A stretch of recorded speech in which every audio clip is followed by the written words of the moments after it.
നമസ്കാരം. 1947 ആഗസ്റ്റ് 15-ാം തീയതി അർദ്ധരാത്രി എന്ത് സംഭവിച്ചു?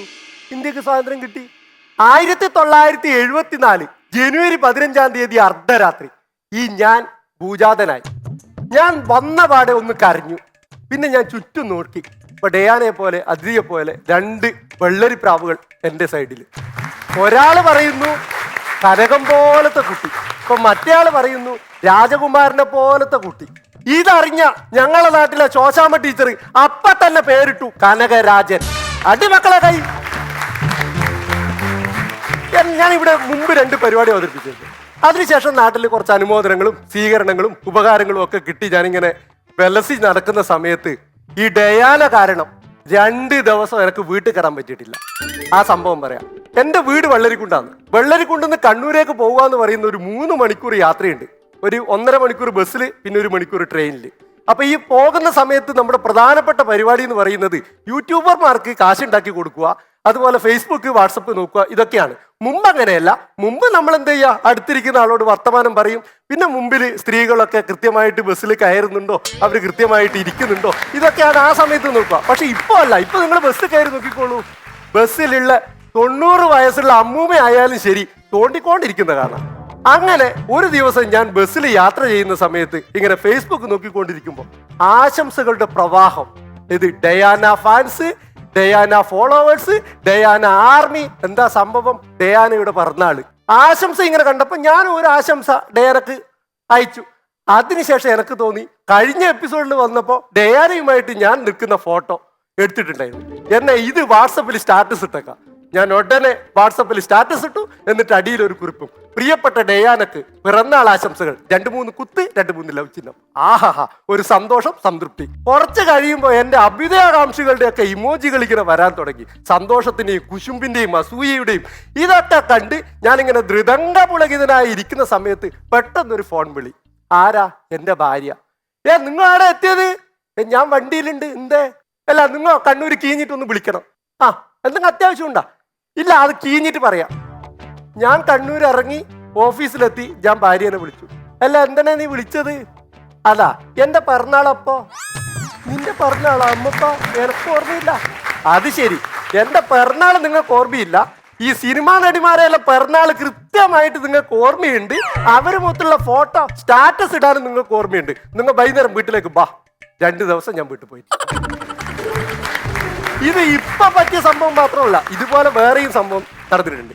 ഒരു പ്രാവശ്യം ഞാൻ എല്ലാ ദിവസവും വെള്ളരിക്കൊണ്ട് പോകാൻ പറ്റില്ല, ഈ യാത്രാക്ഷീണം കാരണം. അപ്പോൾ ഓഫീസിലാണ് സാധാരണ ചില ദിവസങ്ങളിലൊക്കെ താമസിക്കുക. അപ്പൊ നിങ്ങൾക്കറിയാം, വൈകുന്നേരങ്ങളിൽ അല്ലെങ്കിൽ രാത്രി വിശ്രമവേളകൾ ആനന്ദകരമാക്കാൻ ഇതല്ല, അത്യാവശ്യം ഫോൺ വിളി. അങ്ങനെ ഒരു ദിവസം ഞാൻ അത്യാവശ്യം വിളിക്കുന്ന ആളെ വിളിച്ചു. പക്ഷെ നമ്മുടെ ഈ ഉള്ളിന്റെ ഉള്ളിൽ ഭാര്യയോടുള്ള സ്നേഹം കാരണം മറ്റൊരുത്തിന്റെ ഭാര്യയാണ് വിളിച്ചതെങ്കിലും ഈ വിളി അറിയാതെ പോയത് ഭാര്യക്കായിപ്പോയി. സാധാരണ ഭാര്യ ഫോൺ എടുത്താല് എന്തേ എന്ന് ചോദിക്കുന്നതിന് പകരം അന്ന് ഫോൺ എടുത്ത ഭാര്യ ഹലോന്ന്. അപ്പൊ ഞാൻ മോളെ ചക്കരേ. അപ്പൊ ഓള് അല്ല, ഇന്നെന്താ പതിവില്ലാതെ ഒരു മോളെ ചക്കര വിളി. അപ്പൊ ഞാൻ നീയാ മാറിപ്പോയി, ഇത്രേ പറഞ്ഞിട്ടുണ്ട്. പിന്നെ ഞങ്ങളുടെ നാട്ടില് തൃച്ചംബരം ശ്രീകൃഷ്ണ ക്ഷേത്രത്തില് നട തുറക്കുമ്പോ പൂജാരി നിവേദ്യവുമായിട്ട് നട തുറക്കുന്നത് പോലെ പിറ്റേ ദിവസം ഞാൻ വീട്ടിൽ പോകുമ്പോൾ ഒരു കയ്യിൽ സാരിയും പിടിച്ചിട്ടാണ് വീട്ടിലേക്ക് പോയത്. അങ്ങനെ ആ പ്രശ്നം അവിടെ തീർത്തു. ഇപ്പൊ നിങ്ങൾക്ക് തോന്നുന്നുണ്ടാവും ഇത് ഈ മൊബൈൽ വന്നതിന് ശേഷമുള്ള പ്രശ്നമാണ്. അല്ല, ഇതിനു മുമ്പ് എനിക്ക് ഇങ്ങനെ സംഭവിച്ചിട്ടുണ്ട്. പണ്ട് ചെറുപ്പകാലത്ത് നമുക്ക് ഈ മൊബൈലൊന്നും ഇല്ലാത്ത സമയത്ത് എനിക്ക് എൻ്റെ സ്കൂളിൽ പഠിക്കുന്ന ഒരു കുട്ടിയോട് ഒരു ഇഷ്ടം. അപ്പൊ അത് അവളോട് അറിയിക്കണം. ഇന്നത്തെ കാലത്താണ് നിങ്ങൾക്ക് എളുപ്പമാണ്, അന്നത്തെ കാലത്ത് ഇതൊന്നും പറ്റൂല. അപ്പൊ ഞാനിത് അവളോട് അറിയിക്കാൻ വേണ്ടിയിട്ട് അതൊരു 3 ദിവസം ഇവള് ക്ലാസ്സിൽ വന്നിട്ടുമില്ല. 4ാമത്തെ ദിവസം അവള് വന്നപ്പോൾ എനിക്ക് എന്തായാലും ഇത് അറിയിച്ചേ പറ്റൂ. ഞാൻ ഗംഭീരമായ ഒരു പ്രണയലേഖനം, ഇത് ഹൃദയ സരസിലെ പ്രണയ പുഷ്പമേ എന്നൊക്കെ പറഞ്ഞ് മാറ്റുമറ്റത്തിന്റെയും അതുപോലെ മുട്ടത്ത് വർക്കിയുടെയും നോവലിൽ നിന്നൊക്കെ കടമെടുത്ത് ഒരു ഗംഭീര പ്രണയലേഖനം എഴുതി. ഇത് അവൾക്ക് കൊടുക്കാൻ വേണ്ടിയിട്ട് കവറിലിട്ട് പിറ്റേ ദിവസം രാവിലെ വീട്ടിൽ നിന്ന് ഇറങ്ങിയപ്പോൾ ഞങ്ങളെ തൊട്ടടുത്തുള്ള നാരായണൻ എൻ്റെ അടുത്ത് വന്നിട്ട് പറഞ്ഞു, കനക നീ പോകുമ്പോ ഈ കവർ ഒന്ന് ഗോപാലന്റെ പീടികയിൽ കൊടുക്കണം. ഞാൻ നാരായണനോട് ആ കവർ വാങ്ങി അതും ഇതിന്റെ കൂടെ ഭദ്രമായി വെച്ചു. അതെന്താ സംഭവം എന്ന് വെച്ച് കഴിഞ്ഞാൽ പിറ്റേ ദിവസത്തെ കല്യാണ സദ്യക്കുള്ള പച്ചക്കറിയുടെ ലിസ്റ്റാണ്. അപ്പൊ നാരായണന്റെ കടയിലെത്തി. അവിടെ രാധേട്ടിയാണ് ഉള്ളത്, ഓരോ ഭാര്യ. ഈ കവർ ഒന്ന് നാരായണന് കൊടുക്കണം. ശരി, അതവിടെ വാങ്ങി മേശപ്പുറത്ത് വെച്ചു. നാരായട്ടൻ വരുമ്പോൾ എടുത്തോളൂ എന്ന് പറഞ്ഞു. ഞാൻ ശരിയെന്നും പറഞ്ഞു. ഞാൻ നേരെ സ്കൂളിലേക്ക് പോയി. ക്ലാസ്സിലെത്തിയിട്ട് എൻ്റെ നല്ല സൗകര്യപ്രദമായ സമയം നോക്കിയിട്ട് നമ്മൾ പ്രണയിനിക്ക് ഈ മറ്റേ കവർ എടുത്തു കൊടുത്തു. അവളത് തുറന്നു എടുത്ത് വായിച്ചു. എൻ്റെ നേരെ നോക്കി. അപ്പോൾ ഞാൻ അവൾ നോക്കുമ്പോൾ അവൾ പറഞ്ഞു, ഇത് എനക്കെന്തിനാന്ന്? ഞാൻ പറഞ്ഞു, അതെൻ്റെ ഇഷ്ടമാണ്, നീ എനക്ക് തരണം. അല്ലേ, ഇത് ഞാൻ അച്ഛനോട് അച്ഛനോടൊന്നും ഇപ്പം പറയണ്ട, നീ ഇത് സമ്മതിച്ചാൽ മതി. അപ്പൊ അവൾ എന്നോട്, അല്ല ഞാൻ അച്ഛനോട് പറഞ്ഞാലും ഇതില് തേങ്ങയും ചേനയും മാത്രമേ വീട്ടിൽ കിട്ടൂ. ഞാൻ തേങ്ങയാ? അതെ, ഈ കവറ് മാറിപ്പോയി. ഏത് കടയിൽ കൊടുക്കേണ്ട കവറായി പോയി ഇവൾക്ക് കൊടുത്തത്. ഇനി കടയിൽ സംഭവിച്ച സംഭവം, അവിടെ നമ്മൾ ഈ മുകുന്ദേട്ട സുമിത്ര വിളിക്കുന്നു സിനിമയില് ജഗതിയുടെ പ്രകടനമായിരുന്നു അദ്ദേഹത്തിൻ്റെത്. ആരാണ് ഇവൾക്ക് ഇത് കൊടുത്തത് എന്നും പറഞ്ഞുകൊണ്ടൊരു വലിയ പ്രകടനമായിരുന്നു. നാട്ടുകാരൊക്കെ കൂടി അവസാനം കാര്യങ്ങളൊക്കെ ഭംഗിയായിട്ട് വൈകുന്നേരം അത് ശരിയാക്കി. പക്ഷെ ഈ പ്രണയലേഖനം കൊടുത്തിട്ടില്ലല്ലോ, എന്തായാലും അത് കൊടുത്തേ തീരൂ. കുറച്ച് നാളുകൾക്ക് ശേഷം വീണ്ടും എൻ്റെ പ്രണയിനിക്ക് ഞാൻ ഈ പ്രണയലേഖനം കൊടുക്കാൻ വേണ്ടി എല്ലാം തയ്യാറാക്കി വെച്ചു. അപ്പൊ എനിക്ക് തോന്നി, ഇനി ഈ എഴുത്തും കൊണ്ട് വലിയ കാര്യമൊന്നുമില്ല, നമ്മുടെ ഇഷ്ടം അവളെ അറിയിക്കുക, അതിനൊരു സിമ്പിൾ മതി. ഞാൻ എന്താക്കി, ഒരു നല്ലൊരു റോസാപ്പൂവിന്റെ ചിത്രം വരച്ച് ഒരു വണ്ടിന്റെ ചിത്രവും വരച്ചിട്ട് ഞാൻ അതിന്റെ അടിയിൽ ഇങ്ങനെ എഴുതി, നീയാകുന്ന പൂവിന്റെ തേൻ നുകരാൻ കൊതിക്കുന്ന വണ്ടാണ് ഞാൻ. എനക്കെന്നൊരു സംതൃപ്തിയായി. ആഹാ, ഇത് കണ്ടാല് അവൾക്ക് നമ്മളോട് ഇഷ്ടം തോന്നും. ഞാൻ പിറ്റേ ദിവസം പോയി അവളെ കണ്ടു, കൊടുത്തു. കവർ കൊടുത്തിട്ട് ഞാൻ അവളോട് പറഞ്ഞു, നീ ഇത് വീട്ടിൽ പോയിട്ട് നോക്കിയാൽ മതി. ശരി, അവള് വാങ്ങി. അന്നത്തെ ദിവസം രാത്രി ഞാൻ ഉറങ്ങിയിട്ടില്ല. പിറ്റേ ദിവസം രാവിലെ ഞാൻ അവളെയും പ്രതീക്ഷിച്ചിരിക്കുകയായിരുന്നു. അവള് വരുമ്പോ തന്നെ എന്നെ നോക്കി ഒന്ന് ചിരിച്ചു. ഓ, ഒരു സന്തോഷം. അത് കഴിഞ്ഞ് സൗകര്യം പോലെ അവർ എനിക്ക് കവർ തന്നു.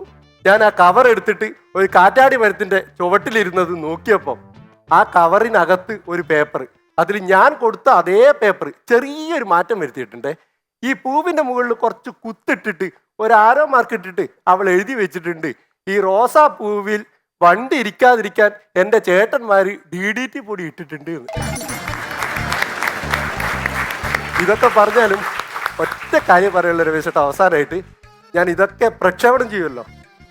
പിറ്റേ ദിവസം സ്റ്റാൻഡപ്പ് കോമഡി അവതരിപ്പിച്ച ഭർത്താവിനെ ഭാര്യ ചെരവക്കടിച്ചു എന്ന് പറഞ്ഞ് പത്രത്തിൽ വാർത്ത വന്നില്ലെങ്കിൽ ഞാൻ വീണ്ടും ഇവിടെ വരും.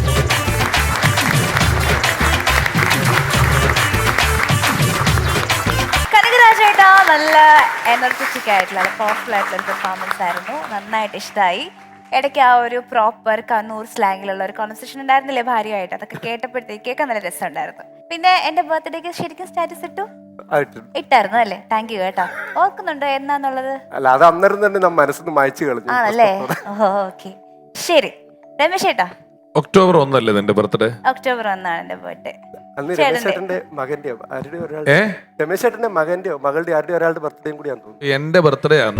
നിങ്ങൾ ഈ സ്റ്റാറ്റസ് ഇട്ട സമയത്ത് നിങ്ങൾക്ക് ഇത് ഓർത്ത്, അതുകൊണ്ടാണ് ഞാൻ ഓർത്തത്. എന്റെ ബർത്ത്ഡേയും വിനീത് ശ്രീനിവാസന്റെ ബർത്ത്ഡേയും ഡയാനയുടെ ബർത്ത്ഡേ ഒരു ദിവസമാണെന്ന് എനിക്കറിയാം. അല്ലാതെ ഞാൻ ഡയാനയുടെ ബർത്ത്ഡേ ഓർത്ത് വെക്കേണ്ട ആവശ്യം എനിക്കില്ല. നിങ്ങൾക്ക് ഡയാനയുടെ ബർത്ത്ഡേക്ക് സ്റ്റാറ്റസ് ഇടാം, വിളിക്കാം. അതേ ദിവസം ബർത്ത്ഡേ ആഘോഷിച്ച് ക്ലാസ്മേറ്റ്സിൽ നിന്ന് ആരെയും മരിക്കുന്ന പോലെ ഭിത്തിക്കപ്പുറത്ത് ഞാൻ കിടപ്പുണ്ട്, ഭിത്തിക്കകത്ത് ഞാൻ കിടപ്പുണ്ട്. നിങ്ങൾക്ക് ഇതൊന്നും ശ്രദ്ധയില്ല അല്ലേ? മാത്രമല്ല, അന്നത്തെ ദിവസത്തിന് ഒരു പ്രത്യേകതയും കൂടെ ഉണ്ട്. അന്ന് ലോക വയോജന ദിനമാണ്. അങ്ങനെ ഒരുപാട് പ്രത്യേകതകളുണ്ട്. അന്ന് സ്മോള് കിട്ടില്ല, 2 ദിവസം അടുപ്പിച്ച് കിട്ടില്ല. 1-ാം തീയതി ആയതും കിട്ടില്ല, 1-ാം തീയതി കിട്ടത്തില്ല, പിറ്റേന്ന് ദിവസം ഗാന്ധി ജയന്തി ആയതും കിട്ടില്ല. 2 ദിവസം അടുപ്പിച്ച് സ്മോള് കിട്ടാത്തൊരു ദിവസമാണ്. ഇതൊക്കെ ആലോചിച്ച് വെക്കണം. അല്ലാതെ ഡയാനയുടെ ബർത്ത്ഡേക്ക് എന്റെ കൂടെ ഒരു ഫോട്ടോ ഉണ്ടോ നിങ്ങളുടെ കയ്യില്? പള്ളിയിൽ പോയി പറഞ്ഞാൽ മതി, ഞാൻ നിങ്ങളുടെ ഭാര്യയുടെ കൂടെയാണ്. ഞാൻ നിങ്ങള് അത്യാവശ്യം നല്ല കള്ളനാ. കൊള്ളാം. ഏതായാലും പ്രകടനം നല്ല ത്രോ ഉണ്ടായിരുന്നു, നല്ല അവതരണമായിരുന്നു. ഒരു കൺഫ്യൂഷൻ ഇല്ല, പഠിച്ചിടത്തോളം ഭംഗിയായിട്ട് പറഞ്ഞു. എനിക്ക് തോന്നിയത് സ്ക്രിപ്റ്റ് ഇത്തിരി വീക്കായിരുന്നു. നമ്മൾ ഈ കത്ത് മാറിപ്പോയിട്ട് പച്ചക്കറിയുടെ ലിസ്റ്റും പ്രണയലേഖനം മാറുക എന്നൊക്കെ പറയുന്ന ഇങ്ങനത്തെ ഇൻസിഡൻസിനൊക്കെ അത്ര സമയം കളയുക എന്ന് പറയുന്നൊരു കാര്യമുണ്ടല്ലോ. നമുക്കറിയാം ഇത് മാറി എന്നൊക്കെ അറിഞ്ഞു കഴിഞ്ഞിട്ടും കത്ത് മാറിപ്പോയിന്ന് നിങ്ങൾ പറയുമ്പോഴത്തേക്ക് ഒരു 1.5 മിനിറ്റ് കഴിഞ്ഞ് ഞങ്ങളത് അറിഞ്ഞിട്ട്. അപ്പൊ അങ്ങനെ ഈ കത്ത് മാറിപ്പോയി, പച്ചക്കറിയുടെ ലിസ്റ്റ് കൊടുത്തു, അങ്ങനത്തെ തമാശകളിൽ നിന്നൊക്കെ പതുക്കി ഒന്ന് പിടിവിട്ടിട്ട് കുറച്ചുകൂടെ നല്ല തമാശകൾ ഉണ്ടെങ്കിൽ ഗംഭീരമായിട്ട് അവതരിപ്പിക്കാൻ പറ്റുന്ന ആളാണ് നിങ്ങൾ. അതിനൊരു ഒരു ഒരു നിങ്ങളുടെ നല്ല സുഹൃത്തുക്കളുടെയോ അല്ലെങ്കിൽ ആരുടെയോ ഒക്കെ ഒരു സഹായം തേടുക. ചില ഹിറ്റായിട്ടുള്ള പരിപാടികൾ കാണുമ്പോൾ ഒരു വഴി മനസ്സിലാവും നമുക്ക്. നമ്മളിപ്പോൾ നിങ്ങളൊരു അപകടമൊക്കെ കഴിഞ്ഞ് അവിടെ നിന്ന് വീണ്ടും വരുന്നു, ഒക്കെ എല്ലാം നമുക്കറിയാം. പക്ഷെ നല്ല കഴിവുണ്ട്. അതെ. ഈ കഴിവുള്ള ആളുകൾക്ക് നല്ല സ്ക്രിപ്റ്റും കൂടെ കിട്ടിയാലുണ്ടല്ലോ പിട്ടിവിട്ട പരിപാടികൾ കാഴ്ചവെക്കാൻ പറ്റും. അങ്ങനെ പറ്റട്ടെ എന്ന് ആത്മാർത്ഥമായിട്ട് ആശംസിക്കുന്നു. ചേട്ടൻ ആദ്യം വന്ന് നിന്നപ്പോൾ ഞാൻ കരുതിയത് ഭയങ്കര ഷൈ ആയിട്ടുള്ളൊരു അങ്ങനെയാ കാണുമ്പോൾ ഫീൽ ചെയ്യുന്നത്. പക്ഷെ മൈക്കിൽ സംസാരിച്ചു തുടങ്ങുമ്പോൾ ഭയങ്കര ഈ പറഞ്ഞ പോലെ ത്രോ ഉള്ള ഭയങ്കര എനർജറ്റിക് ആയിട്ട് സംസാരിക്കുന്നത്. എനിക്ക് തോന്നുന്നു ആദ്യം പറഞ്ഞൊരു കഥയില്ല അപകടത്തെ പറ്റിയിട്ട്, അത് കുറച്ചും കൂടി നല്ല സോറി ഒറിജിനൽ സ്റ്റോറി ആണെങ്കിലും അത് കേട്ടപ്പം അത് അവതരിപ്പിച്ച് കുറച്ചും കൂടി നമുക്ക് ഇൻട്രസ്റ്റിംഗ് ആയിരുന്നു കേൾക്കാൻ എന്താണ് അടുത്തതെന്നുള്ളത്. അപ്പം ഈ പറഞ്ഞ പോലെ കഥയിൽ ഇനി അടുത്ത പ്രാവശ്യം അങ്ങനെ എന്തെങ്കിലും മാറ്റമൊക്കെ വരുത്തിയിട്ട് ചെയ്താൽ, പക്ഷെ ബാക്കിയെല്ലാം നല്ലതായിരുന്നു. നല്ല രസമുള്ള എനർജറ്റിക് ആയിട്ടുള്ള ഒരു പെർഫോമൻസ് ആയിരുന്നു. ഈ ഒരു അപകടം നമുക്ക് വന്നു കഴിയുമ്പോഴാണ് നമ്മൾ മനസ്സിലാക്കുക അമ്മയുടെയും ഭാര്യയുടെയും അതെ ശരിയാണ്. അത് ജാമ്യമാണ്. ആവശ്യകത ഉണ്ടായിരുന്നു. ഒരു ജാമ്യത്തിന്റെ ആവശ്യകത അവിടെ ഒരു ജാമ്യത്തിന്റെ ഒരു ആവശ്യകത കറങ്ങി നടപ്പുണ്ടായിരുന്നു. ഭാര്യയുടെ പേരെന്താ? ഭാര്യയുടെ പേര് എന്ന് പറഞ്ഞു കഴിഞ്ഞാൽ നിങ്ങൾക്ക് എല്ലാവർക്കും രാവിലെ ഒരാൾക്ക് നല്ല ദിവസമാണെന്ന് ആശംസിക്കാനും രാത്രി ഒരാൾക്ക് നല്ല ദിവസമാണെന്ന് ആശംസിക്കാനും എന്റെ ഭാര്യയുടെ പേര് ഉപയോഗിച്ചേ സാധിക്കും. മംഗള, ശുഭ, ശുഭ അല്ലേ?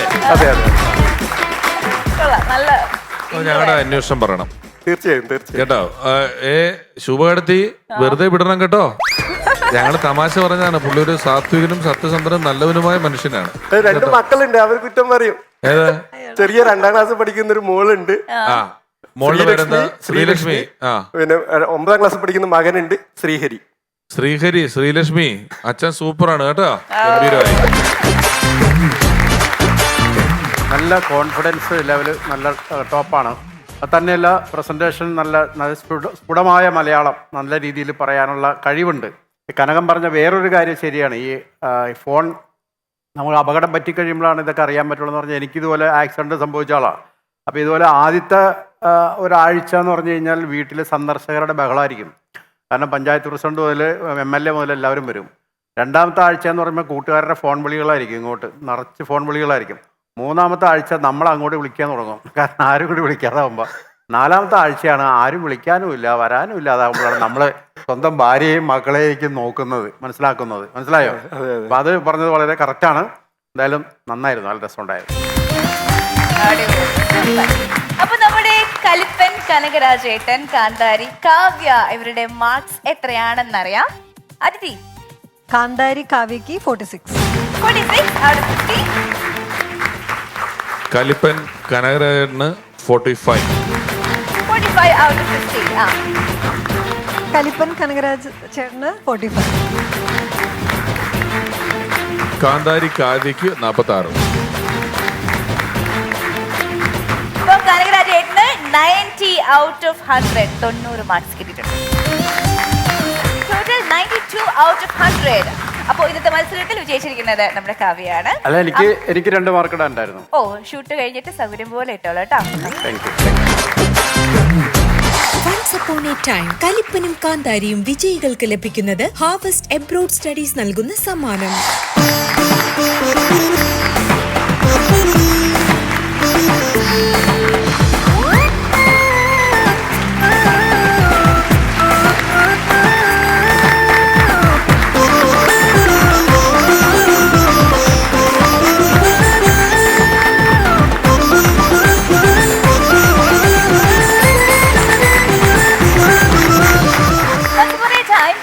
കാന്താരിയും yet another beautiful episode ഇവിടെ വൈൻഡ് അപ്പ് ചെയ്യുകയാണ്. See you all next time. Until then, bye bye.